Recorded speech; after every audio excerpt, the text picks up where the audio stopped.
오늘 시간에는 믿음과 회개에 꼭 필요한 요소는 무엇인가 라는 제목으로 함께 말씀의 은혜를 나누기로 합니다. 오늘도 거룩한 주일에 주 앞에 예배로 난 여러분들을 하나님께서 진심으로 사랑하십니다. 하나님의 위대한 사랑이 오늘도 여러분의 가슴과 또 삶과 그리고 가족에게, 직장에게 넘쳐나게 되기를 간절히 바랍니다. 우리는 지난 한 주간 동안 특별 새벽 집회를 가졌습니다. 한 주간을 통하여 또 그 전에 두 주일을 통하여 우리가 특별 새벽 집회를 갖게 되었는데, 특별 새벽 집회를 통하여 가족을 구원하기 위한 8가지 방법에 대해서 함께 말씀을 나눴습니다.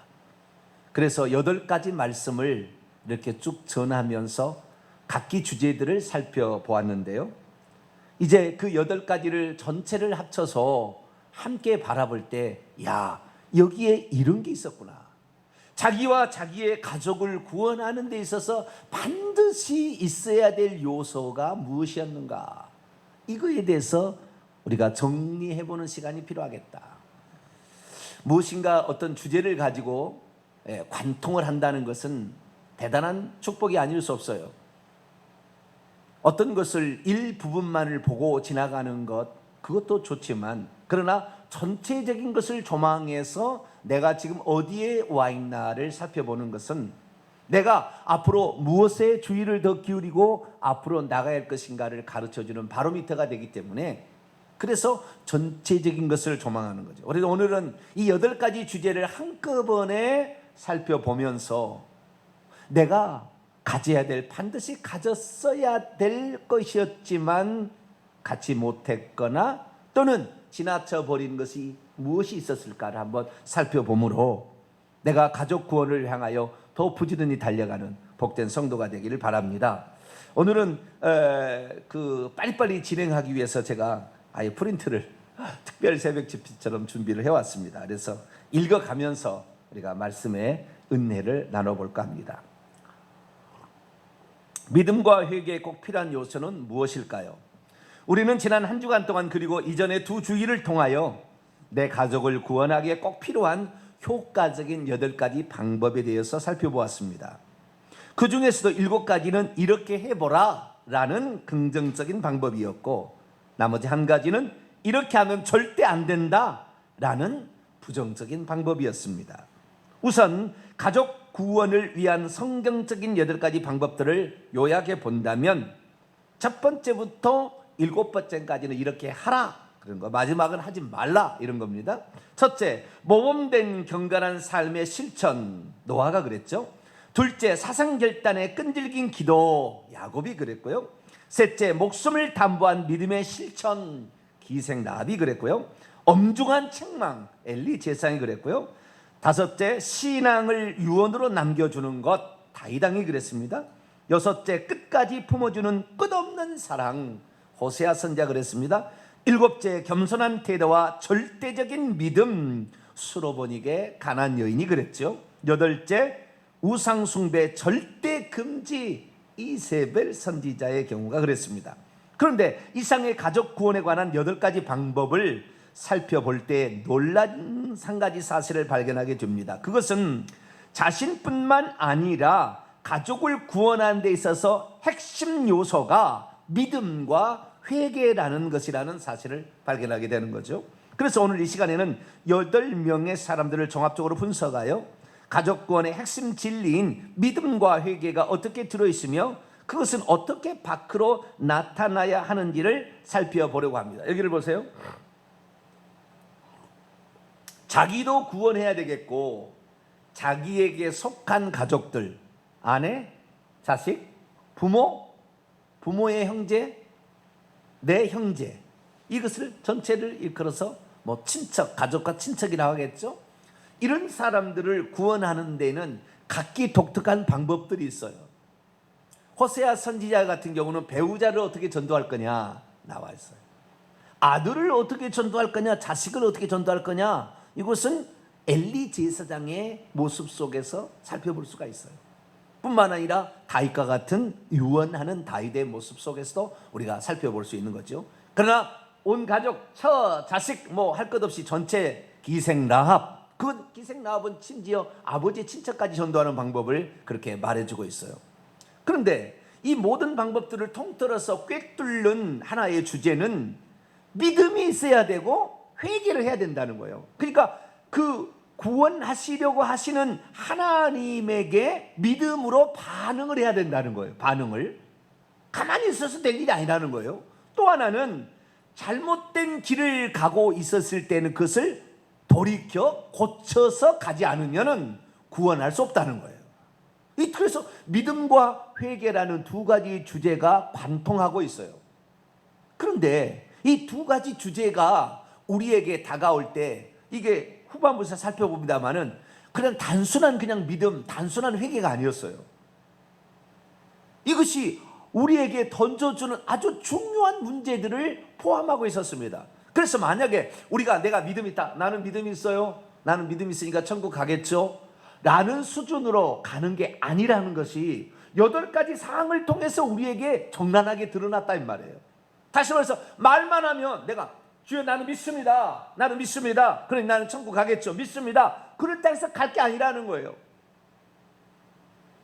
우리가 엘리 제사장의 경우에서 살펴보게 되면 그 자식을 책망하지 않았다 이런 말이 나오잖아요. 그럼 말로 하지 않았는 모양이나 이 말이 말만 하면 됐는데 라고 생각할 수 있지만 그게 아니에요. 왜냐하면 이 아들들이 제사 지내게 될 때에 새살구리를 갖고 가가지고 먼저 올려진 고기를 갖다가 아버지에게 갖다 드렸거든요.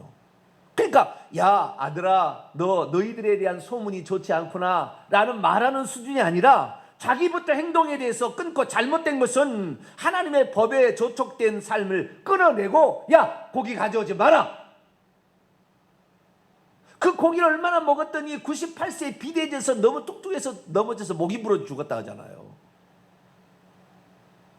그러니까 자신의 잘못된 삶을 완전히 회개를 하는 말이 아니라 실천적으로 옮기면서 어떤 권면도 해야 된다 그 말이죠. 다윗이 자기 아들한테 성전도 지어야 된다, 그리고 너는 하나님 잘 믿어야 되는데 성전을 지을 수 있는 아무런 준비도 해놓지 않냐고 성전 지어줘야 된다, 지어야 된다 부담만 안겨줬으면 그 아버지 신앙을 물려받았겠냐고요. 아버지가 할 수 있는 모든 것을 다 해주고 너는 손만 까딱하면 된다 이 정도까지 해주니까 아버지의 유언을 지켜야 되겠다라는 생각을 갖게 된 거죠. 그래서 우리는 신약시대에 들어와서 어느 순간부터 이렇게 되는, 믿음만 있으면 천국, 어느 순간부터 이렇게 됐다 이 말. 나는 교회만 나오면 천국이라는 사람도 생각이 있어요. 그런 사람도 있어요. 심지어는 나는 교회만 나오면 천국 간다. 그런데 그 모든 것들이 하나님 앞에 인정받는 신앙이 되지 않았을 때는 결국에 아니다라는 사실을 이 8가지 구원의 예표가 우리에게 들려주고 있다 그 말이죠. 저는 쉽게 구원받을 수 있는 한 사람이라도 있을 줄 알았어요. 그나마 가족 구원에 있어서, 자신의 영혼의 구원에 있어서는 오른편 강도처럼 그 순간에 하나님께 정말 잘못했습니다. 그리고 믿음으로 주님은 당신은 죄가 없는 의인이요 당신의 나라 천국이 있음을 나는 믿으니 당신의 나라에 들어가실 때 나를 기억하소서, 그렇게 할 수 있어요. 그러나 자식의 구원의 문제는 말뿐으로 되는 게 아니라는 거예요. 여기 아주 심각한 중요한 문제들을 안고 있더라는 그 말이죠. 그래서 우리가 자식을 구원하지 못하는 문제에 있어서 이 문제를 단순하게 내가 전도를 못해서 그렇구나 그게 아니라 너가 반드시 가지고 있어야 될 구원의 요소가 너는 불합격이다 그 말이다 이 말이에요.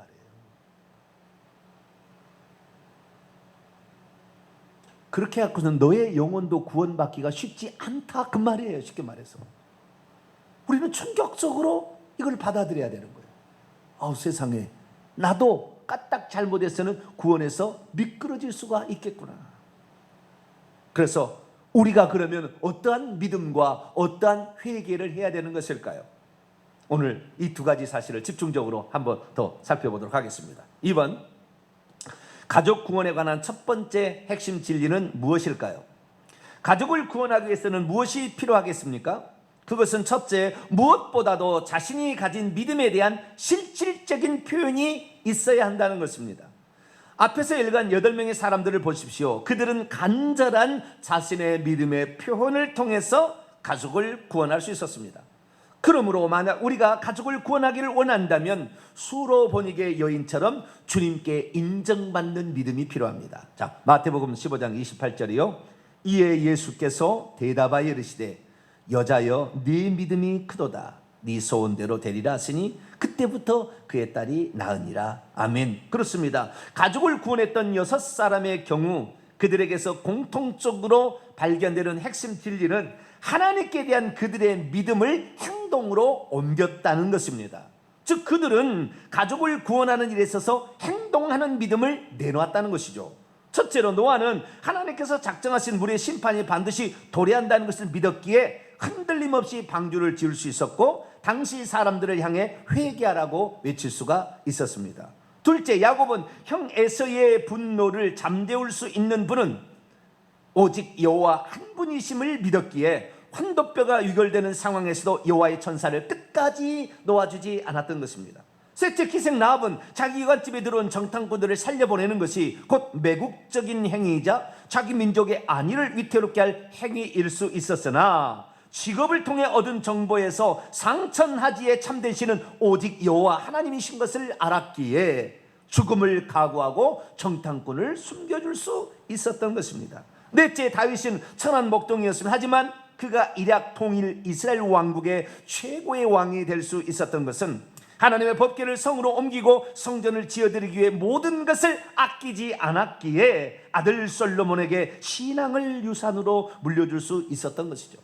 다섯째, 호세아 선지자는 하나님이 살아계신 절대자인 것을 믿었기에 음란한 여인을 아내로 맞이할 수 있었고 이남 일녀의 자식까지 둔 후에도 다른 남자와 눈이 마주쳐 가정도 버리고 떠나서 창녀가 되어버린 아내를 속전을 주고 다시 사올 수가 있었던 것입니다. 여섯째, 수로보니게 여인은 비록 자신이 귀족이었고 부자였으며 젊은 사람이었으나 자신이 귀신 들린 딸을 고쳐줄 수 있는 분은 오직 다윗의 자손 메시아이신 예수님뿐임을 믿었기에 주님의 매몰찬 냉대도 불구하고 흔들림 없이 은혜를 간구할 수 있었던 것이죠. 여기를 보세요. 나 믿음 있어요. 백날 천날 얘기해봤자 하나님은 그 입술의 고백으로 구원시키지 않는다는 거예요. 답은 네 믿음이 있느냐 없느냐는 1차적으로 우리 자식을 통해서 표현되어진다는 겁니다. 물론 우리가 자식을 100% 구원시키지 못했어.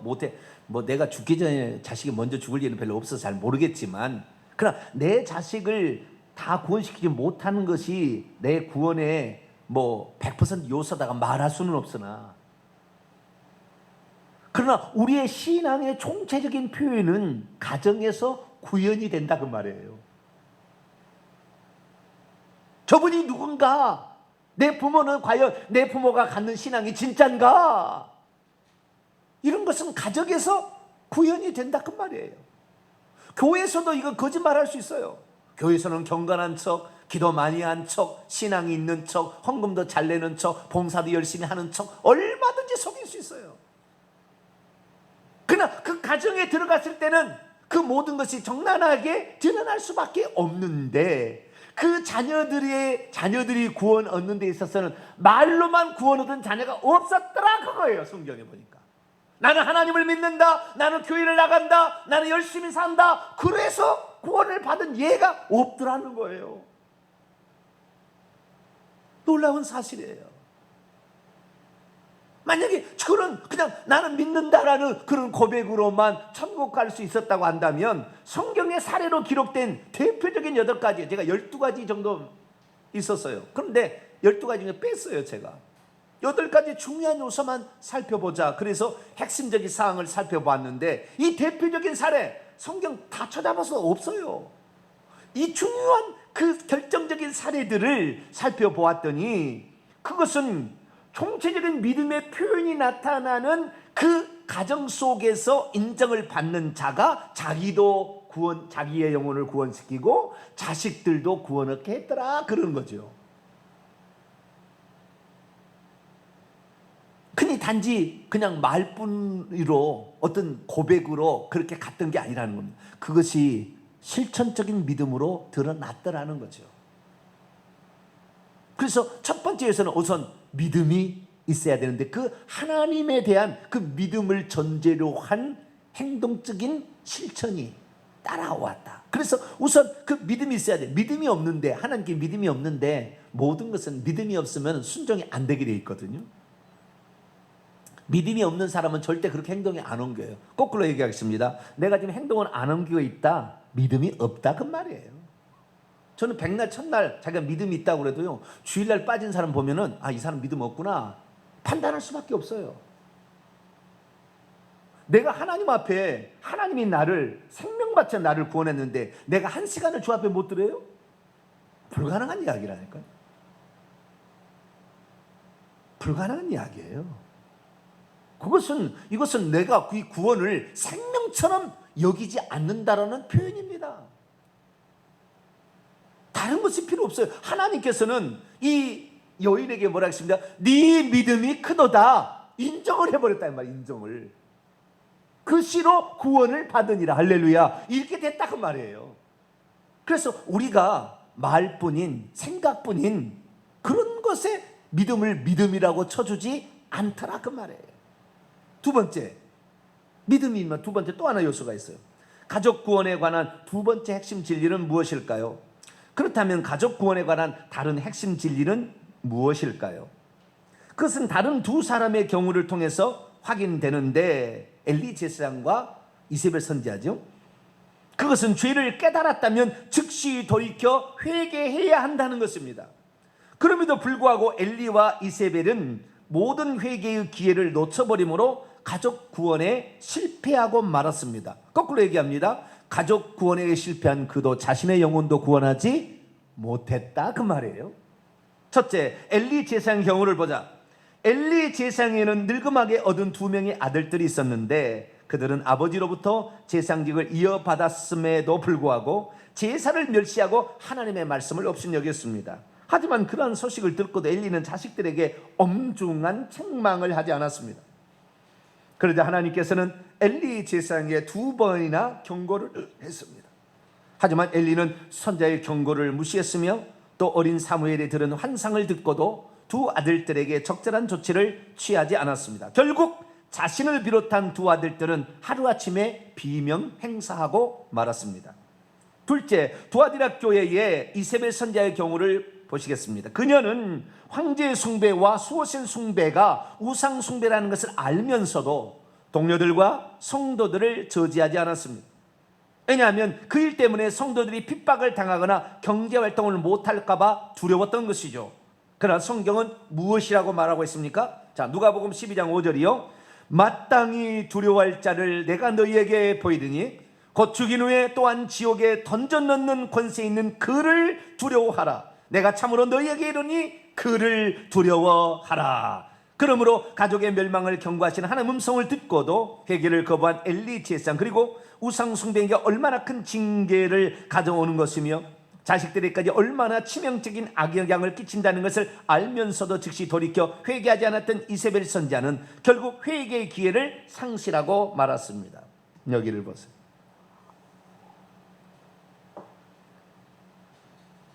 이렇게 가면 안 된다. 누가 말하지 않아도 성도들은요, 벌써 성령께서 믿을 때 그 안에 있기 때문에 그 마음 가운데 이런 마음이 다 이렇게 하면 안 되지. 다 있어요. 구약 시대는 성령께서 그렇게 사람 속에 들어온 시대가 아니기 때문에 하나님의 말씀에 나와 있는 것을 알고 있다면 이렇게 하면 안 되지 라는 것을 알고 있었어요. 구약의 엘리 제사장은 하나님의 말씀에, 율법의 규정에 이것이 잘못되었다라는 것을 분명히 알았고, 모범을 보여야 될 제사장이 고기나 착취하는 인간으로 비춰졌을 때 그 온 나라가 흔들리고 믿음의 체계가 서지 못하면 하나님의 거룩성은 떨어진다는 것을 알고 있으면서도 그것을 두고 보고 있었다 그 말이에요.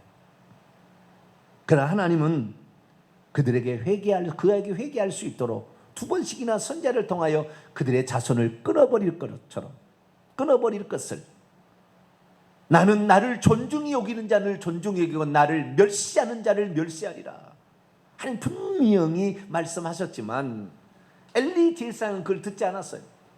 그런데 잘 보세요. 우리가 회개라는 것을 생각할 때 뉘우친다 그러면 된 줄 알았잖아요. 뉘우친다. 그럼 엘리 제사장이 뉘우친다? 이세벨 선지자가 교회에서 성도들이 밖에 나가서 경제활동을 하기 위해서 길드 상업 조직권을 따기 위해서 황제 앞에 가서 흉상에서 경배하고 자기의 수호신 티린노스라는 이 태양신의 아들을 경배하고 이렇게 했던 것들을 마음으로 잘못했습니다. 뉘우친다고 해서 될 일이 아니었다는 거예요. 여기 보니까 끊어야 됐다는 거예요, 이거. 그러니까 우리는 회개한다 그러면 나는 뭐 잘못했습니다. 가슴을 치면 나는 잘못했습니다. 이렇게 끝나버린 것이 아니라 진실로 회개의 행동의 결과가 나타났어야 하나님께서는 징계를 그치고 경고를 그칠 텐데 그러지 않았다는 거예요. 그러니까 이 회개에 있어서도 단순하게 그냥 뉘우친다라는 정도가 아니었다는 거예요. 지금 가족 구원을 향한 대표적인 사례를 통해서 우리가 지금 살펴보는 거예요. 그냥 내가 이건 잘못했지. 내가 이렇게 살면 안 되지. 내가 세상으로 가면 안 되지. 주일날 내가 어떻게 가? 그리고 행동으로 옮기지 않고 행동으로 옮겨 있다. 그러니까 회개 안 했다 그 말이에요.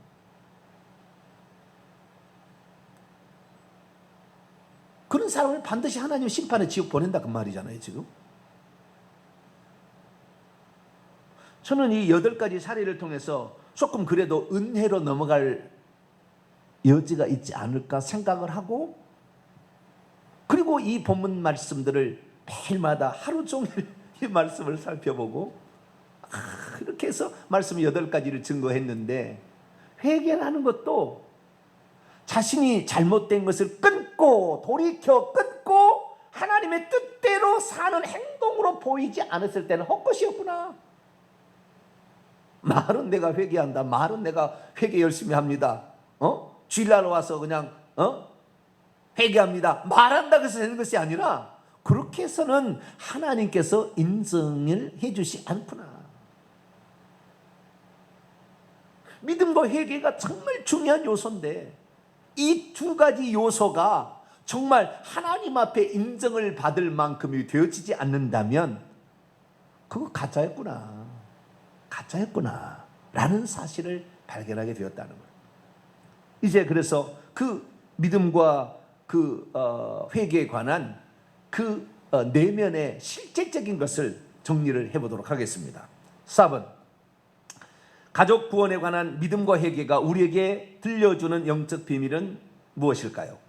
이제 우리는 가족 구원에 필요한 2가지 핵심 진리로서 믿음과 회개 안에 꼭 들어있어야 할 요소가 무엇인지를 좀 더 구체적으로 살펴보도록 하겠습니다. 첫째, 하나님께 대한 믿음 안에는 무엇이 꼭 들어있어야 할까요? 먼저 기생 라합의 경우를 살펴보십시다. 야고보서 2장 14절과 26절이요.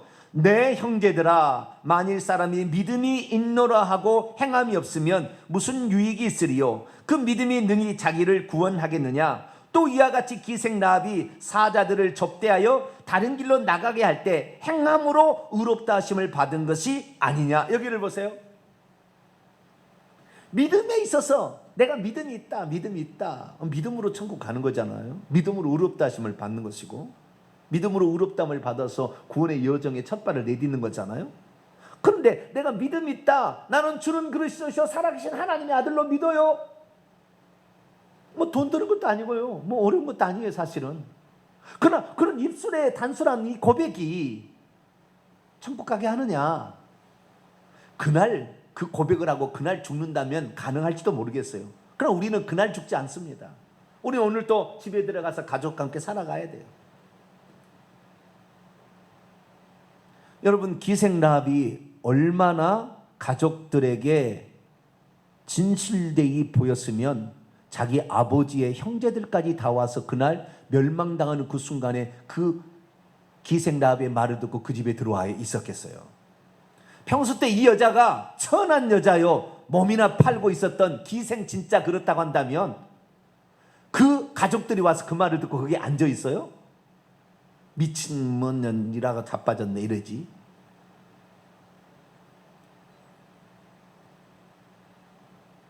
다른 믿음의 측면을 봅시다. 나는 상처나지에 오직 하나님이 살아계신 하나님인 줄 믿어요. 말은 1000번 할 수 있어요. 그러나 내가 여기서 이 하나님께 드리는 이 믿음이 참된 믿음인지 하나님이 시험하려고 그 집에 정탐꾼 2사람을 딱 보냈다 이 말이에요. 믿음을 시험하려고 하나님이. 정탐꾼 딱 들어와서 얼굴만 봐도 알아. 피부색만 봐도 알아. 느낌이 틀려. 그 집에 맨 처음 들어왔겠어요? 돌아다니다 들어왔겠지 살펴보고. 벌써 소문이 났어. 그 집에 딱 들어왔어. 딱 와라. 이 순간에 어떻게 할 거냐는 거죠. 나는 상처나지에 오직 하늘과 땅에 살아계신 분은 여호와 하나님인 줄 믿어요. 말 1000번 하는 것이 아니라 그 딱 상황이 될 때 이 사람을 어떻게 할 거냐는 이 사람을. 이거 잘못 감췄다가 들통나면은 나는 뭐가지 죽는 거예요. 그 민족의 배반자 아닙니까?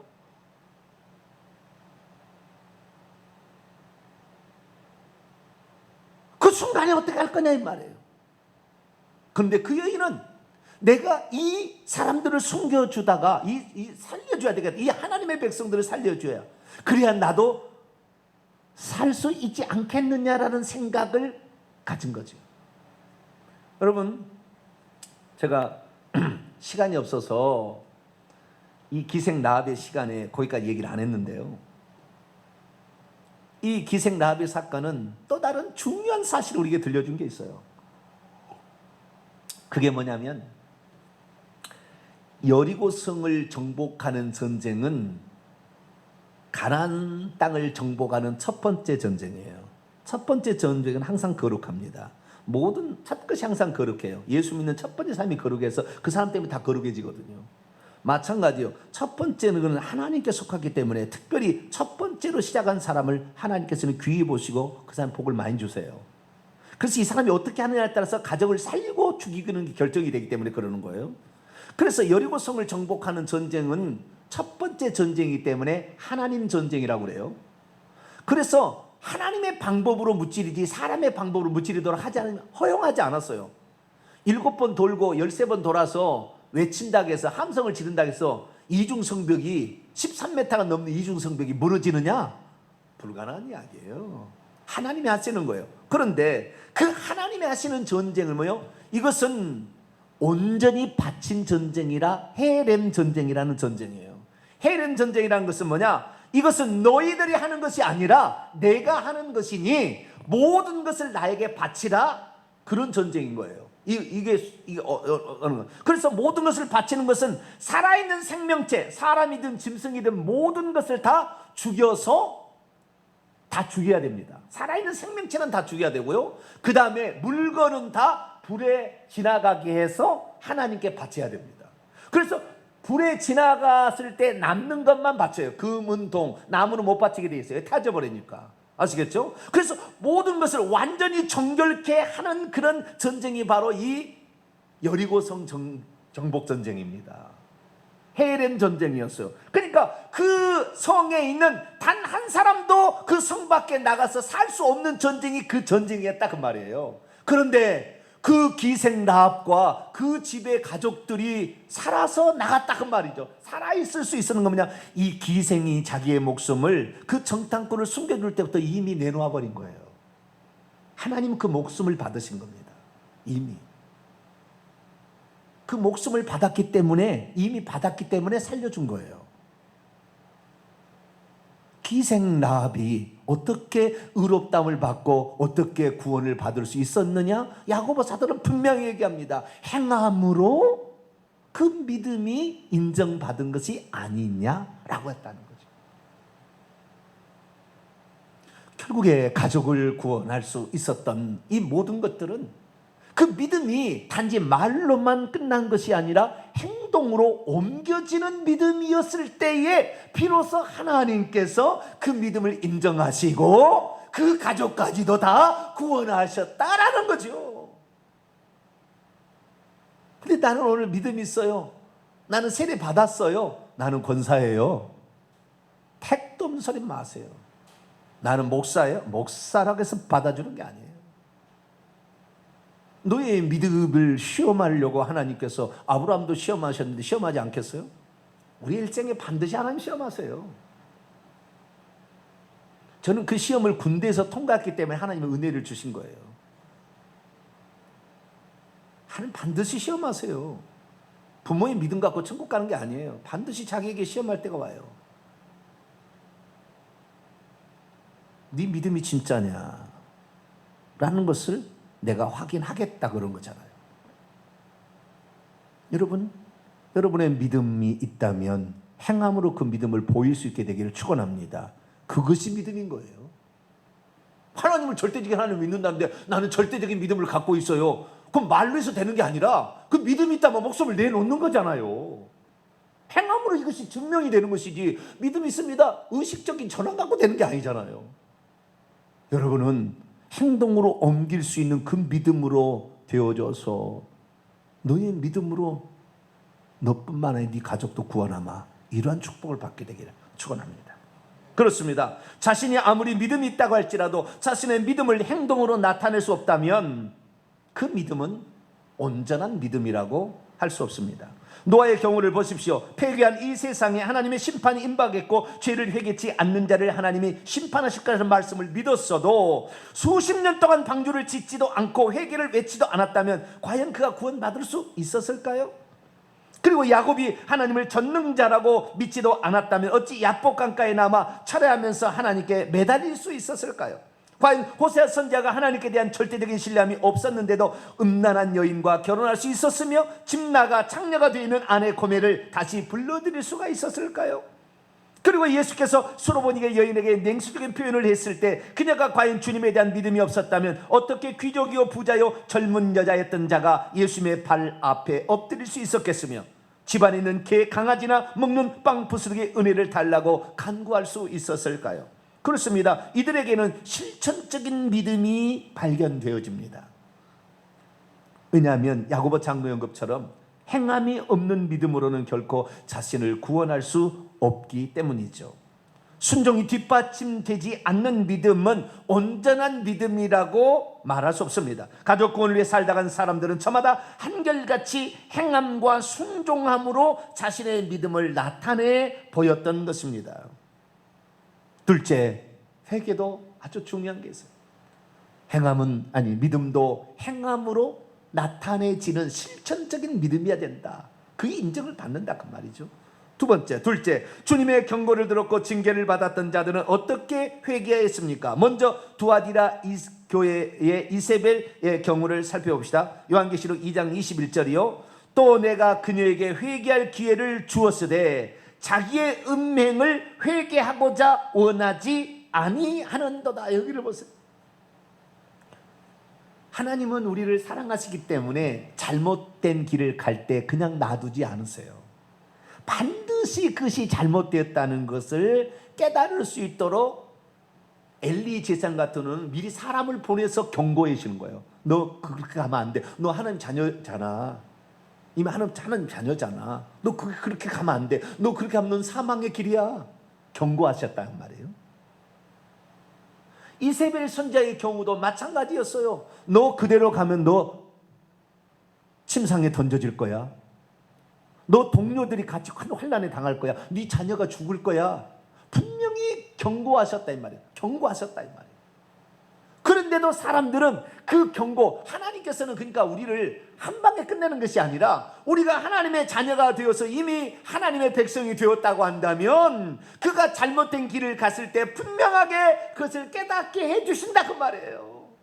그런데 그것을 원하지 아니하는도다. 자기의 영적 간음을 회개하고자 원하지 아니했기 때문에 지옥 가는 거다 이 말이에요.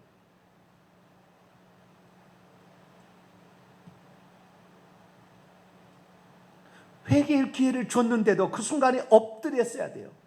이 회개는요 즉시 해야 된다는 거예요. 답은 회개할 기회를 주면 뒤로 미루지 말아야 된다는 것입니다. 즉시 해야 된다는 거예요. 믿음은 행동으로 실천해야 된다는 것이고 회개는 뭐예요? 즉시 그렇게 해야 된다는 거예요.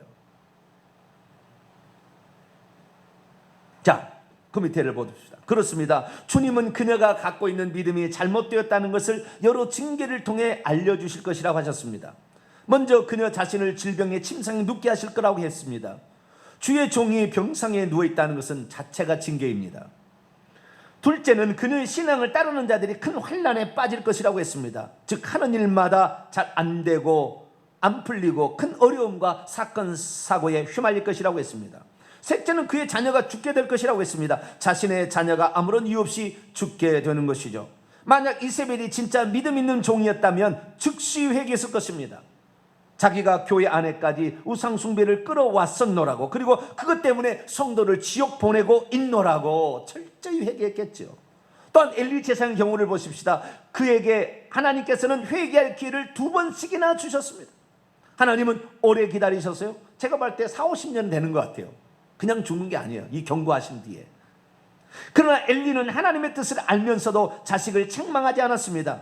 엘리는 즉시 회개하여 회개에 합당한 열매를 주께 드렸어야 했습니다. 그렇습니다. 아무리 경고와 징계를 받았어도 즉시 회개하지 않으면 아무 소용이 없습니다. 회개에 합당하게 돌이켜 열매를 맺지 않으면 소용이 없는 것이죠. 회개는 결코 입술만 딸싹거리거나 마음으로 조금 안타까워하는 정도가 아니라는 것입니다. 그런 식으로 회개해서는 나와 내 자식에게 징계가 떠나지 않다가 죽어서는 지옥 한결을 면치 못할 거라는. 여기를 보세요. 하나님의 경고가 엘리 제사장의 경고만 여러 번 나타났잖아요. 그런데 이세벨의 경우에는 징계를 허락하신 거예요. 징계를. 왜? 이 엘리 제사장의 경우는 너무 타락했어요. 너무 타락했어요. 자식이 너무나 잘못, 하나님을 대표하는 사람이 완전히 망가졌는데도 아들아 너에 대한 소문이 좋지 않구나, 요 정도였어요. 그런데 선자 이세벨의 경우 같은 경우는 어쩌면은 그 백성들을 위하는 차원이 있었던 거죠. 왜? 끊어! 그건 우상숭배야. 그러면은 그들이 뭐로 먹고 살 수가 없는 상황이 돼버리는 거예요. 그렇기 때문에 어찌하든 간에 그들을 살 수 있도록 하기 위해서 자기 나름대로 고민해서 얘기를 하고 있는 거예요. 그러나 아닌 것은 아닌 것인데 백성들을 살리려고, 자기 성도들을 살리려고 그것은 의식이야 그냥 이렇게 얘기를 한 거죠. 그러자 하나님이 어떻게 해요? 징계를 내리는 거예요. 그가 잘못됐다는 것을 깨달을 수 있도록. 그런데도 하나님이 징계를 내리는 것을 보면서도 회개하고자 원하지. 원하다. 간절히 원하다. willing to에 willing to. 간절히 이런 게 원하다. 그런데 그것을 안 했다 그 말이에요. 여러분, 회개는 심판과 징계가 나타나면 즉시 할 수 있게 되기를 축원합니다. 이것이 안 되면 즉시 회개가 무엇입니까? 말로만 주여 잘못했습니다 이겁니까? 틀렸다 얘기를 해줘야 되고, 그렇게 하면 안 된다 끊어라 얘기를 해야 되고, 자기가 잘못된 것을 돌이켜야지. 말로만 주여 내가 잘못했, 그게 아니잖아요. 잘못된 걸 끊어야지. 술 먹지 말아야지. 죄악된 장소에 가지 말아야지. 이것이 잘못됐다는 것을 알게 되면 끊어야지. 이걸 안 끊고 무슨 회개를 했다고 말이에요. 정 못 가요. 나 혼자서는 뭐 속일 수 있을지 모르지만 자식들한테는 못 속인다니까요. 자식들이 내 신앙의 바로미터예요.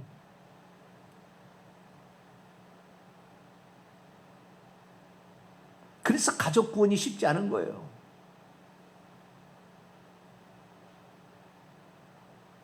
노아가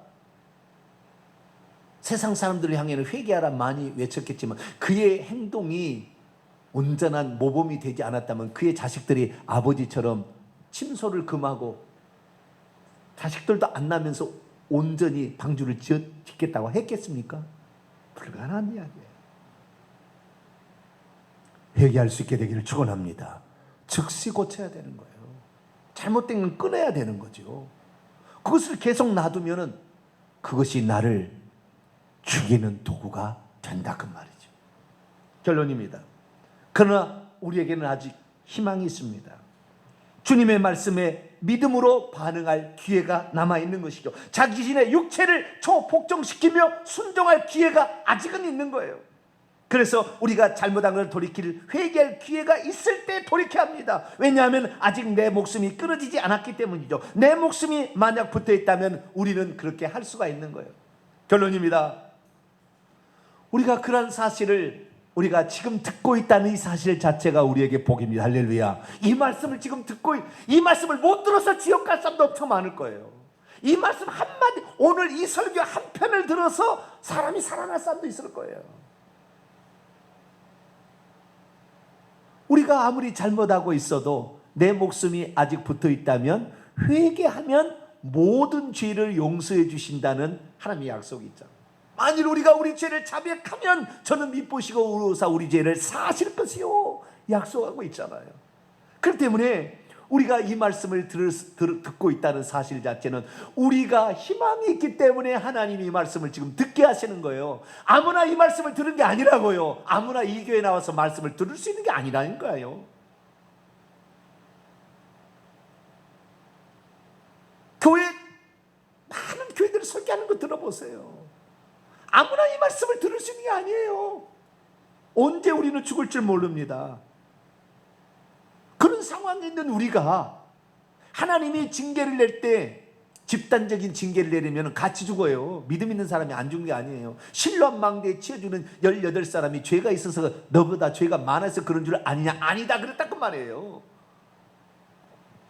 그렇기 때문에 우리는 이 말씀을 지금 듣고 있다는 사실 자체가 복이다. 나를 살리기 위한 하나님의 지금 어쩌면 호소 나는 너가 사는 것이 가장 기쁩니다. 이것을 지금 말해주고 있는 거죠. 사랑하는 성도 여러분, 우리가 아직 살아있다면, 우리가 들을 수 있다면 우리는 지금 복이 있는 자입니다. 오늘부터라도 믿음 말로만 하지 말고 믿음에 따른 행함의 실천으로 여러분의 믿음이 있다는 것을 주님께 인정되도록 만드시기를 바라고, 잘못된 것 하면 즉시 고쳐서 다시는 그러한 범죄를 하지 않으므로 하늘나라에 들어가고 여러분의 행실을 통하여 가족까지 구원받는 놀라운 은혜가 있게 되기를 간절히 축원합니다. 거룩하신 하나님 감사합니다. 오늘 우리가 놀라운 은혜의 말씀을